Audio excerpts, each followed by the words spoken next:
మన దేవుడు, చంద్రబాబు గారు మన రాముడు. కానీ వైకాపా నాయకులకి లోకేష్ మూర్ఖుడు.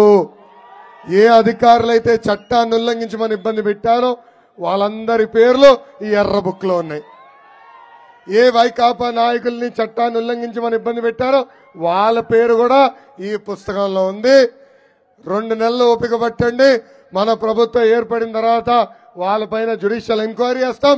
సర్వీస్ నుంచి డిస్మిస్ చేసి జైలుకు కూడా పంపించే బాధ్యత నేను తీసుకుంటానని ఈ సభాముఖంగా కార్యకర్తలందరికీ నేను హామీ ఇస్తున్నా. ఈ ఎర్రబుక్ చాలా పాపులర్ అయిందండి. మధ్యన సుప్రీంకోర్టు వరకు వెళ్ళిందండి ఎర్రబుక్. లోకేష్ ప్రతి ఊర్లో ఎర్రబుక్ చూపిస్తున్నాడు. లోకేష్ ని అరెస్ట్ చేయాలని, నాన్ బెయిలబుల్ వారెంట్ ఇష్యూ చేయాలని ఈ ప్రభుత్వం అడిగింది. ఈ సభాముఖంగా జగన్ చెప్తున్నా, రా రా, ఇక్కడనే ఉన్నా, పెనుగొండలో ఉన్నా. నీలాగా పరదాలు కట్టుకుని తిరిగే అలవాటు నాకు లేదు జగన్. నీలాగా చెట్టులు నరికేసి తిరిగే అలవాటు నాకు లేదు. దమ్ము ధైర్యంగా నేను నడిచా, దమ్ము ధైర్యంతో ఈరోజు తిరుగుతున్నా. ఎక్కడికి వెళ్ళినా మా ప్రభుత్వం చేసిన మంచి పనులు నేను చెప్తున్నా.